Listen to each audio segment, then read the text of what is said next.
Nikki goes dark on social media, that was the first clue that something might be wrong. People are just trying to grasp for a plausible explanation as to what happened to this 17-year-old who just seemingly vanished. Please let God shine in your heart and bring my baby home. Around 6 a.m., Nikki leaves the apartment, and the roommates never saw her again. I started messaging Nikki's account. Please just tell me, I need to know that you're okay. The suspects were everyone in that Snapchat, or everyone on Facebook, everyone on Instagram. Is she alive? I don't know. Our worst nightmares were now reality. He didn't just take my sister. He took the light from my family, and it never came back.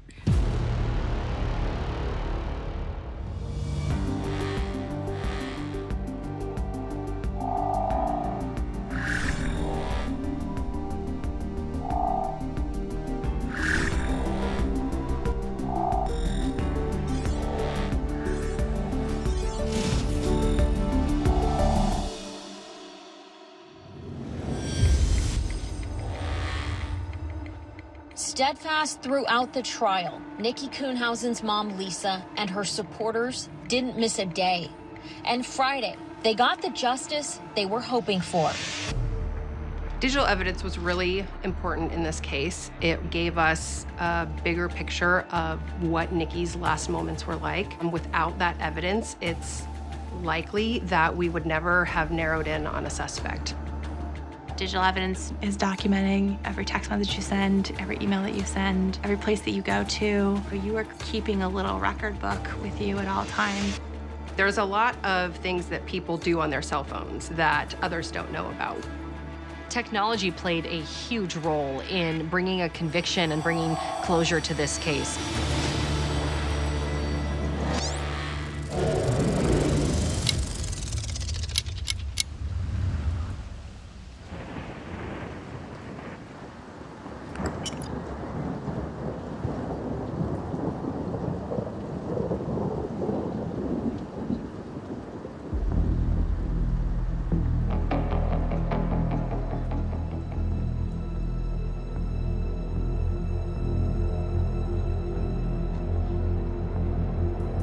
I don't remember a time after Nikki became Nikki where Nikki wasn't posting every day.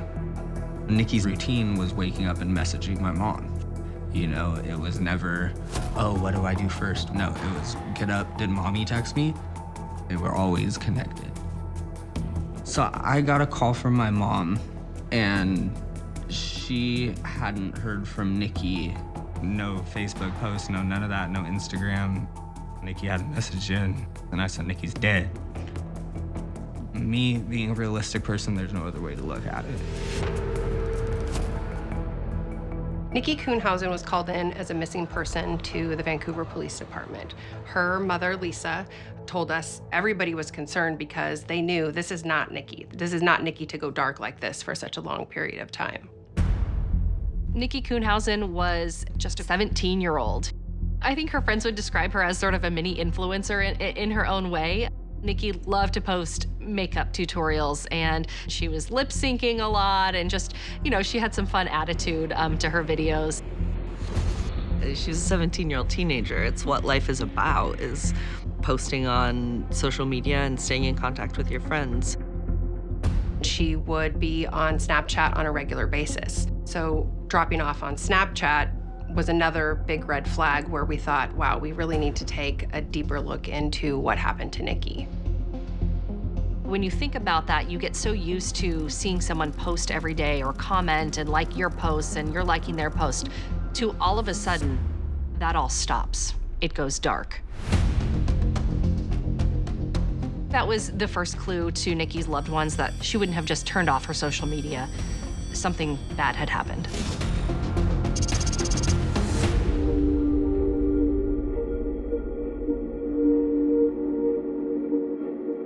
Nikki Kuhnhausen grew up in Vancouver, Washington, which is in Clark County. It's kind of adjacent to Portland, Oregon.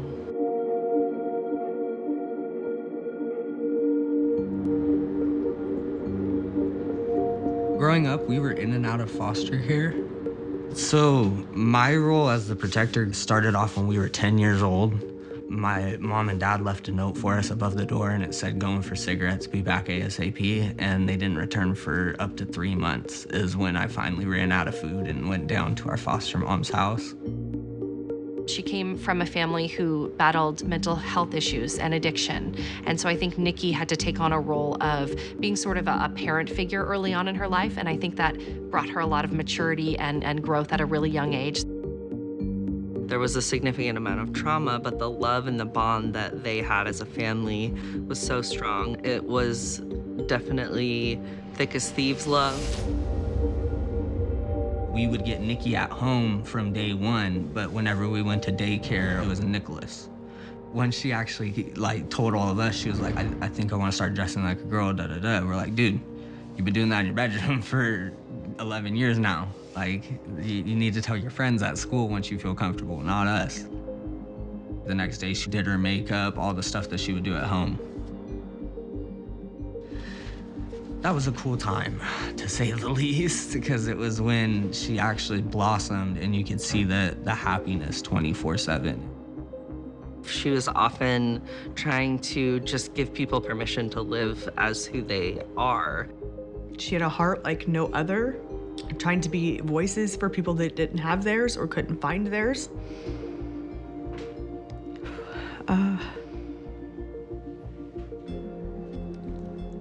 I wish the whole world could have got to know the Nikki that I knew. She wanted to be somebody. She wanted a better life. Than the one that she was dealt. She wanted to go to school to do hair and makeup, and her long-term goal was, I mean, it's where she got her name from, you know, to do Nicki Minaj's makeup. She had aspirations to walk the runway. She made her own clothes. She was just an all-around creative and bright light. The first step was for Nikki to turn 18, and then dominoes were gonna fall into place. Nikki went missing on June 6th. Not even a month later, she would be 18. So it was within reach that her dreams were gonna start to come true.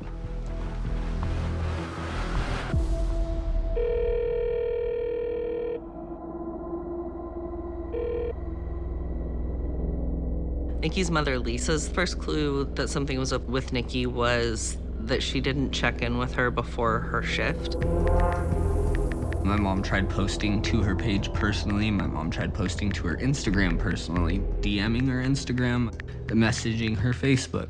You know, she did the whole mother thing to try to figure it out. Nikki was living sort of a transient lifestyle, sleeping on couches at a few friends' homes. I think Lisa was trying to talk to the roommates Nikki had been staying with, trying to figure out where Nikki could have been. But I think she just had this sinking feeling in her gut that something really awful had happened to her daughter. By June 7th, Lisa had made a call to the police to alert them that Nikki was missing and was told that she needed to wait 72 hours before they would file a missing persons report.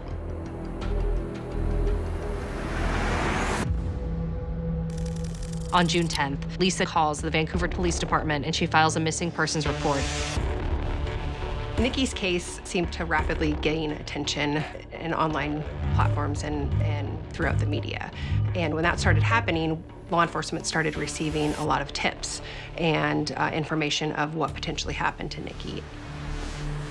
A lot of the community was really kind of shaken of the fact that, like, did this happen in our city? Did this happen in our neighborhood? People just began talking and rumors started to swirl. You know, you get that rumor mill spinning, and that sent detectives on this just wild goose chase. It was rumors that they had found Nikki's body under a bridge. She ran away. She was seen in Portland. She was sex trafficked, kidnapped. But the truth was that nobody knew. Eventually, there was a shocking discovery. One of Nikki's roommates calls into police and tells detectives that she has information about what transpired in the morning hours of June 6th.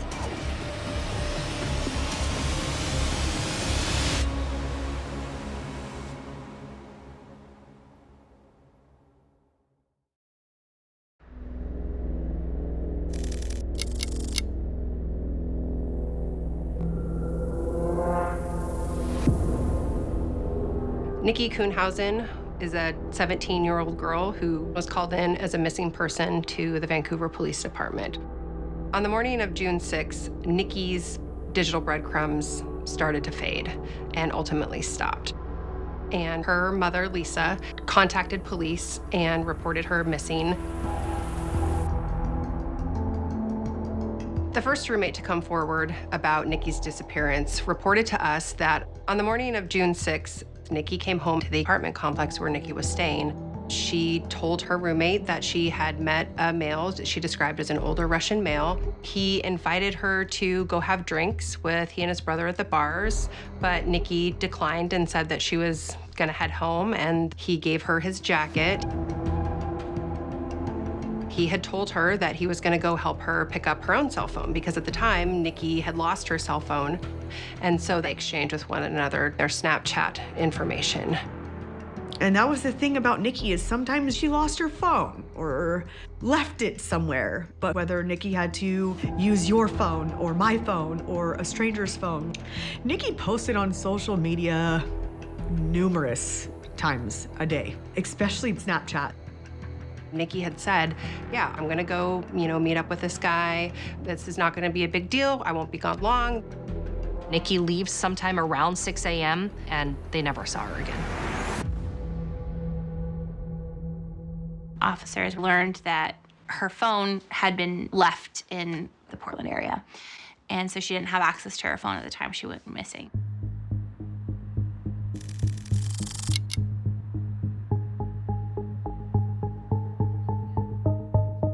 So a few days later, Nikki's other roommate reported to detectives that she was also present when Nikki came home that morning. The second roommate, she discovered on her cell phone she had been logged out of her Snapchat account around 5:36 in the morning of June 6th when Nikki was last seen. The username that was on her Snapchat was Nikki's Snapchat, not her own. She can see the username, but there's no password, and she can't get into the account. So she takes a screenshot and she gives that to detectives. And that piece of information was critical to the investigation because it told detectives that Nikki had been using Snapchat in the early morning hours of June 6th. So now they know we need to get into her account and see who she was talking to.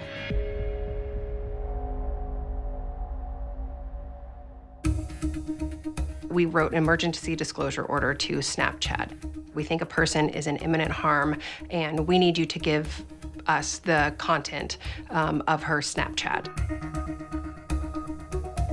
Snapchat is super popular, especially among younger people, because it's easy, it's quick, it's fun. You can send videos and photos in what's called a snap, where you send it and within seconds it disappears.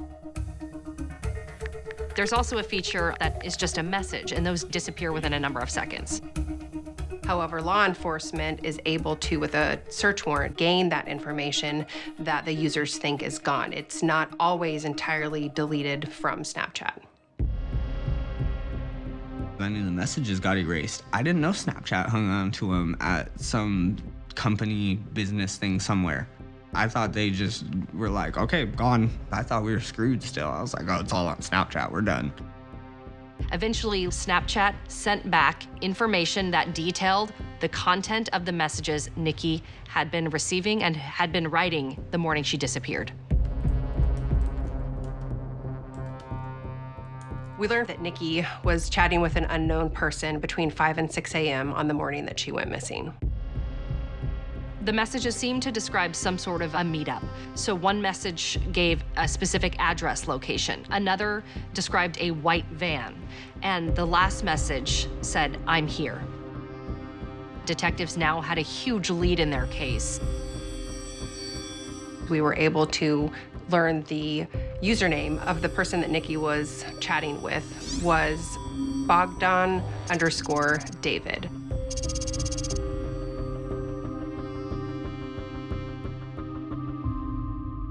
Then we authored search warrants for that Snapchat account to try to determine more information about who that person was. Detectives spent a lot of time sorting through tips to try and find any good solid leads that might lead us to Nikki. One of them was about a year before Nikki went missing. She was the victim of a shooting. Nikki had been out with a group of people who were maybe involved in some sort of criminal activity or maybe had a kind of a dark past that had driven Nikki out to a dead-end road.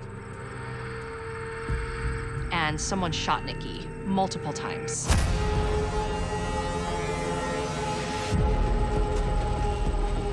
She's bleeding, she's injured, having suffered multiple gunshot wounds, and she managed to find a home, find a neighbor, and knocked on the door and pleaded for help, and that person called 911, and Nikki was taken to a hospital. Nikki almost died, but she never disclosed the identity of the individual that did shoot her. So nobody knew. I didn't know, Lisa didn't know, her siblings had no idea. She kept that to herself. She was shot 6 times. She really would try to push all the bad stuff to the back burner, which wasn't exactly a healthy way to live, you know, but it helped us survive. Law enforcement had to find out if there was a connection between the two incidents. There was some question of, is that same person the reason why she's missing? I did have questions of maybe, was that the guy that did shoot her in Portland? It was really hard for Nikki's friends and family not to think that Nikki's shooter may have come back to finish what they started. Could it be him? Yeah. And then fear. The fear of what if he gets away with it?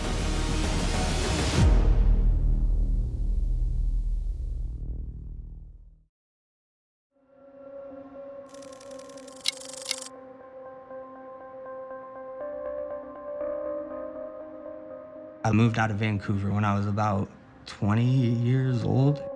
I was living in Port Orchard, Washington, which is right across the Puget Sound from Seattle. But once Nikki went missing, it became, you know, all about trying to stay together.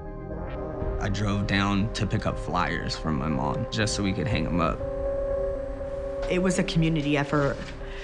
Every other pillar across the I-5 bridge had a flyer on it.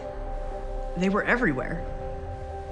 Nikki had a lot of community in both Vancouver, Washington, and Portland, Oregon. And so it was important that the posters be placed in both locations because we didn't know where she was at that point. I remember having the thoughts of like, whoever did it had to have seen these flyers. So what kind of soulless person could walk by all of these flyers, knowing that this was someone's child, not an adult. This was someone's child. But I also remember thinking something was terribly wrong.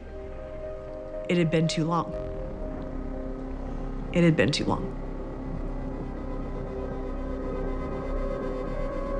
It had been several weeks, and people are just trying to grasp for a plausible explanation as to what happened to this 17-year-old who just seemingly vanished.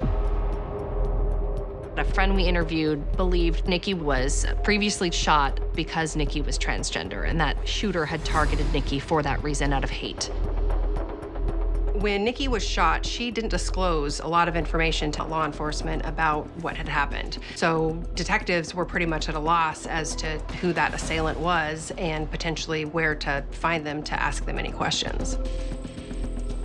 So ultimately, we let go of that lead. We authored a search warrant to Snapchat for records and information, the content for the last 60 days for that account that Nikki was last communicating with. Bogdan_David. So Snapchat has this feature they call, I think, a snap map, which is where you can pull up a map and it'll show you where your friends are. This account, Bogdan_David, had not turned off that feature, which meant Snapchat was able to see where he was while using the app. So detectives got a list of geolocations for the past 60 days. But most importantly, the morning of June 6th, the morning Nikki disappeared. This person had been near the address. He had messaged Nikki on Snapchat the morning of June 6th and outside Nikki's apartment the morning she disappeared.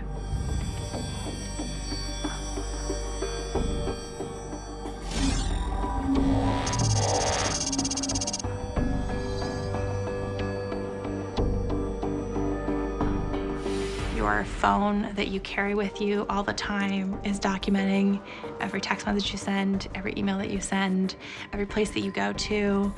And so you are keeping a little record book with you at all times, and that can go for victims or defendants.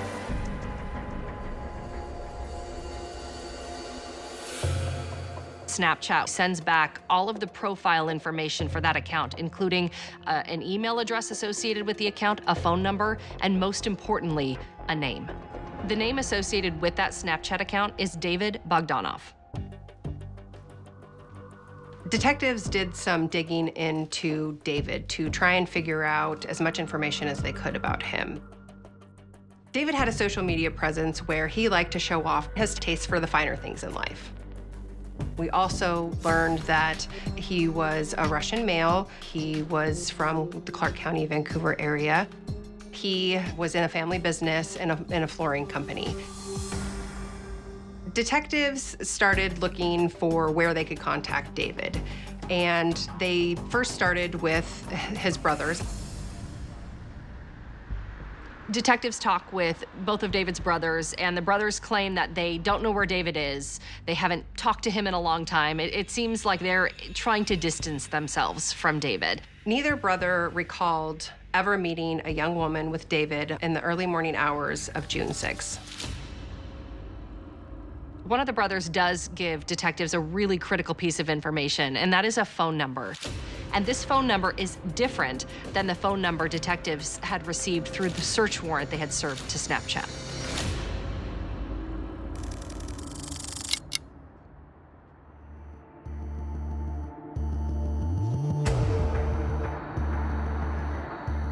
Now that we have a phone number for David, we reach out to the phone company and ask for the subscriber information and his call detail records. Over the next few weeks, detectives are calling the two phone numbers they have for David, and they get no response. Detectives reach out to David several times on Snapchat, and they can see that their messages are being read, but he's not responding. Detectives tell David, we're gonna have to go to the media and ask the public's help in finding you if you don't come forward and speak with us. David responded finally and agreed to come in for an interview.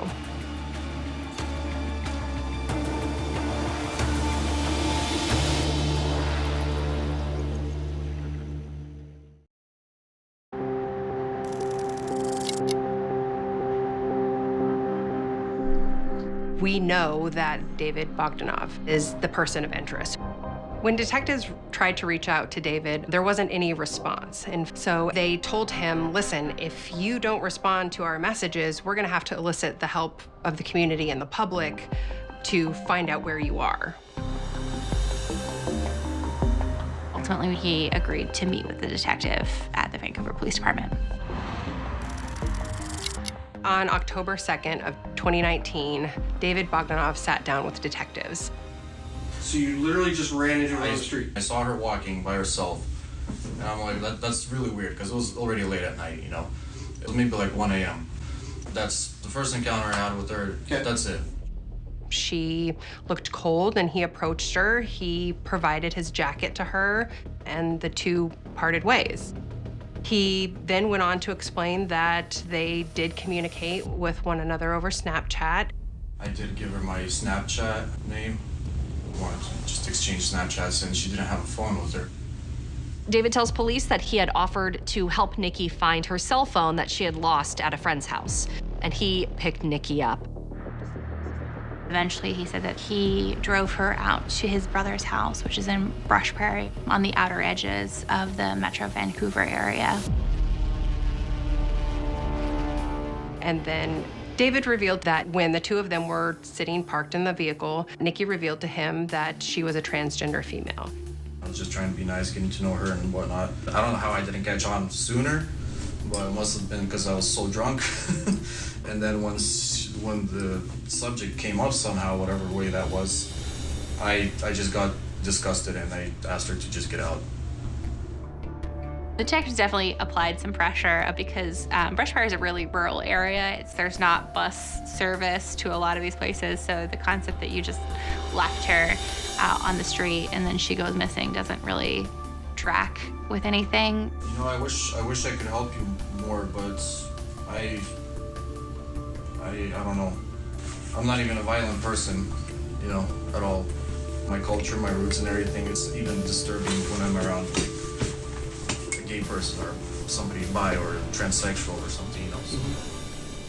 He did kind of on his own volunteer that he finds trans or LGBTQI people disgusting and that he doesn't agree with it. He denied any sexual encounter, any sexual contact, and that he didn't know where her whereabouts were. And then he said that he goes to Portland and he reports to a job site where he is expected to work. So we confronted him about some phone calls that he made. Police had received back all the records from David's cell phone company for the previous 60 days. And those records revealed some pretty startling information about who David was contacting in the hours before he picked Nikki up on June 6th. Period just about from 4 o'clock until about 4:40 or so. That's a whole bunch of weird phone numbers. I work with things involving the sex trade, okay? This right here looks like people that were looking for girls, responding to ads on adult sites. I don't know, maybe I don't remember. So it appeared that he and his brothers had gone into Portland, making several calls to escorts or strip clubs or some other form of, sex work. And so after he wasn't able to find a sexual encounter through those avenues, he reaches back out to Nikki. We don't know what happened or how it happened, but it did seem to indicate that he was on a mission that night to have a sexual encounter.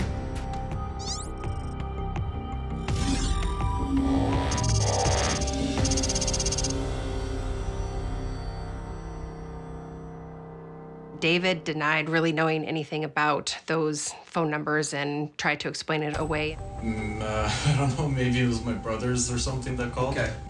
At this point, detectives really aren't buying David's story. They say, this is not how someone just vanishes into thin air. Then you pick her up and you take her somewhere and then she's never heard of again. I don't know what to tell you. Last I saw of her was when I asked her to get out of the car, and that's it. Getting out of the car and walking away is not how people disappear. People disappear by getting picked up by somebody that they've never met before.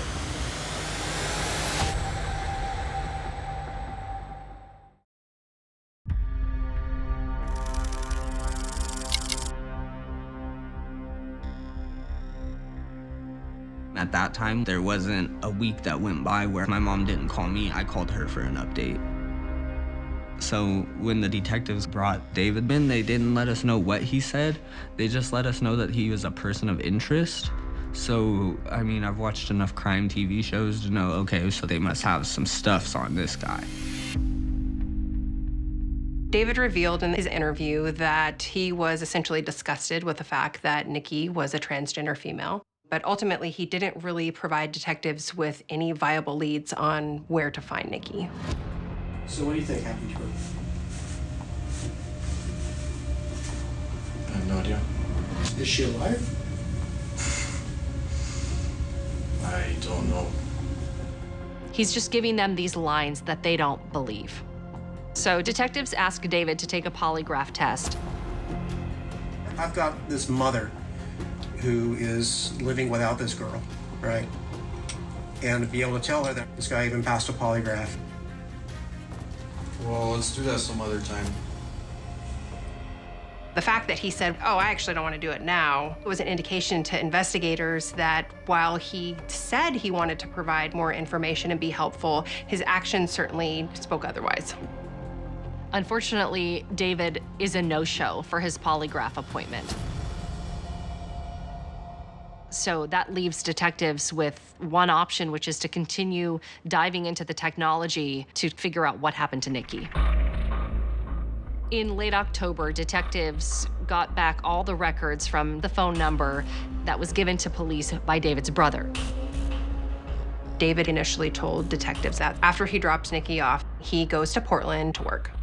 Looking at David's phone records, it shows that David, instead of reporting to work in Portland like he told him, he actually took a trip out to Larch Mountain. Larch Mountain is east of Vancouver by over an hour, and Portland is south of Vancouver. So the information that the cell phone was giving us was complete contrast to what David's statements were. When detectives learned this, I think they were pretty certain that something nefarious had happened to Nikki, and they made an effort to try and look for her in that area by looking at where the device had pinged off of cell phone towers.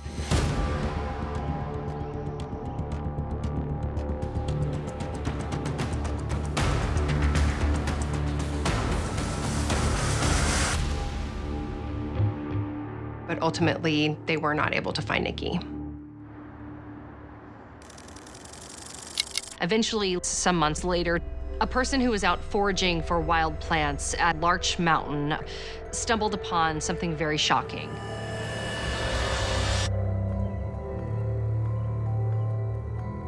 They found some remains that they believed to be a human skeleton. Investigators retrieve multiple human bones. They also find items of clothing. They find a jacket, a bandana, multiple items of jewelry.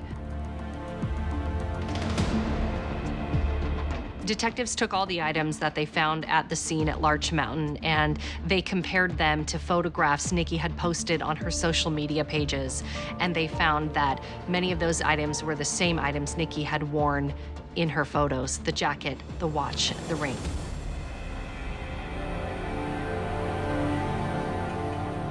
A forensic odontologist made an examination of the dental records and they confirmed that the remains belonged to Nikki. Among the items of evidence was a phone charging cord, and that phone charging cord was tied up in a knot. It was found wrapped up in the extensions that Nikki used to wear. It was knotted in a very small loop. And in that nest of hair extensions, they found not just the cord, but they found also Nikki's hyoid bone, which is a small bone that's in your vocal box. And so the cord had to have been tied around Nikki's neck at the time that her body was disposed of. David Bogdanov is brought to the Vancouver Police Department for questioning. Over the course of that conversation, David was faced with some pretty damning evidence. So at the time that we talked, I didn't have the benefit of all of your phone records, okay? But now there's been some additional analysis done, okay? They had all of the photos and the evidence of finding Nikki's body in the woods. And then the cell records matched up the location that he had driven out to that day that she went missing in place where her body was found.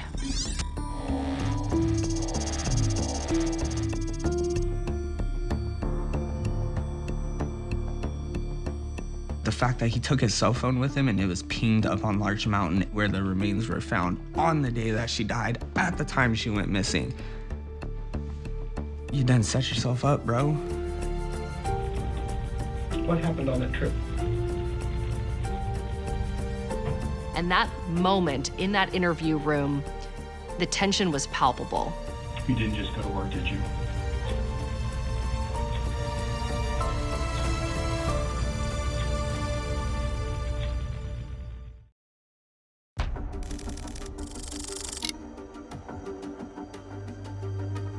During David's second police interview, this is after Nikki's remains had been found, detectives tell David that they have his cell phone records from the morning of June 6th, his location data, and David freezes. I think I want to talk to the lawyer.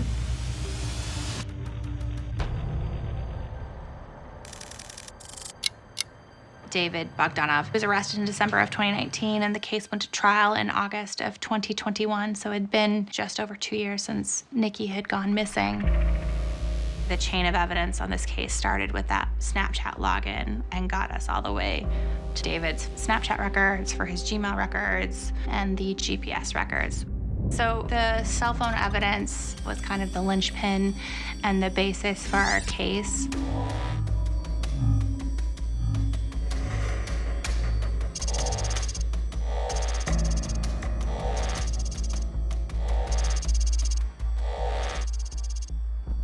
David's phone very plainly put him in the vicinity of Larch Mountain where Nikki's remains were found.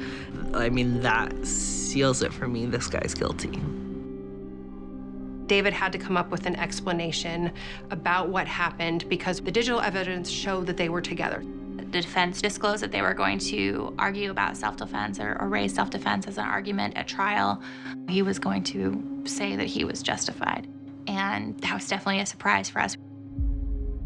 David testified that he and Nikki were in his vehicle. A sexual encounter occurs. During that sexual encounter, he learned that she was not born a female, and he got very upset about that. So you were upset that you'd been deceived? Of course, who wouldn't be? What straight male wouldn't be in that kind of a situation?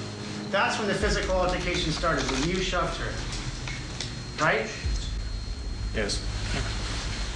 David said Nikki was going to reach for a gun that he kept in the front of the car. I was definitely trying to keep her away from the gun. And I would say, thank goodness I have the strength, because otherwise it might have been different. I know my sister didn't reach for a gun because she was shot 6 times. And that happened well before this, but it did put a PTSD fear in her of not wanting to touch firearms. So when he said, oh, she reached for my gun, I was like, no, she didn't. It was a lie. Nikki was being downgraded on the stand by the person that took her life. David described on the stand that he thought Nikki was going to kill him. And remember, David is much larger in stature than Nikki. He outweighed her by at least 50 to 100 pounds. During the struggle, she was very strong, very wiry. Well, it would be fair that she was probably fighting for her life, right? And so he grabbed what he said was the closest thing to him, which was a phone cord. And it's your testimony that the cord just happened to slip up to her neck? Yes. And he says that he kept pulling even after she stopped moving. He said he never provided her any aid. He took her body and put it in his trunk and then decided to drive out to Larch Mountain. Detectives were able to locate proof that he had purchased a one-way ticket to Ukraine and left the country.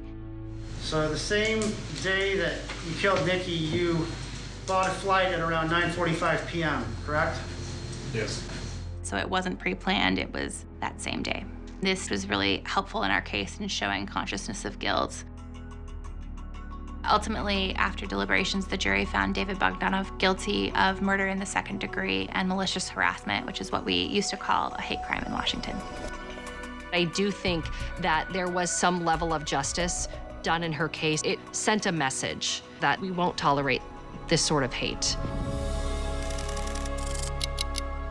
At sentencing, the court imposed the maximum possible sentence for murder in the second degree, which was 19.5 years. The sentence for his malicious harassment runs concurrent to that sentence under Washington law. It doesn't seem like enough time when you're talking about someone, especially Nikki, who was 17 and had her entire life ahead of her. I just emotionally and mentally could not watch the trial. I did watch the verdict. When I was told the sentence that he was given for murdering a 17-year-old child in cold blood, I was not happy. For you to take a life because you don't agree with the way that they're living that life, nah.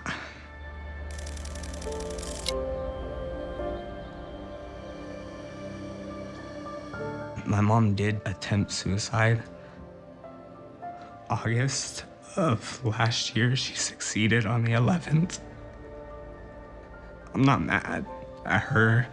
I'm furious at him. I'm not mad at her. But it was always something I was scared of. Whenever my mom would call me, she'd always start out with, "Hey son, how you doing?" or something. But whenever it was a call and she started out with, "I love you," I'd hang up the phone, I'd drive to her house, pick her up, bring her to my house to hang out with my kid. Because I knew what that meant. And when it happened, I never got a call. I never got nothing. I mean, I don't understand how you can take so much from a family and not show any remorse at all, in any way. I think her heart was shattered. I think her soul was crushed at the senseless murder of her daughter. And I do think there was a little less for her to carry on, to keep fighting for at that point. David Bogdanoff, he didn't just take my sister, he took my family. He took the light from my family, and it never came back.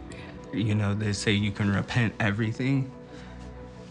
If you can repent that, I'd love to see how. I really would.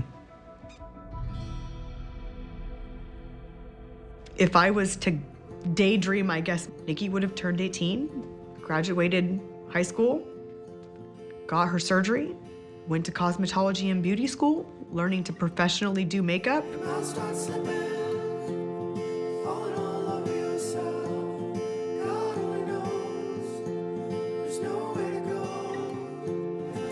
My daughter still asks me to this day if she can pull her Auntie Nikki's ashes out because she's learning how to read.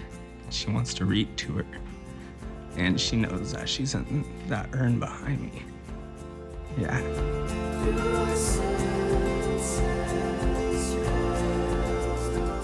Nikki was a rainbow. And that's because no matter how upset you are, when you see a rainbow, you smile. I want everyone to remember, no matter how hard it is, no matter who you have to talk to about it, be yourself. Because Nikki was never not Nikki.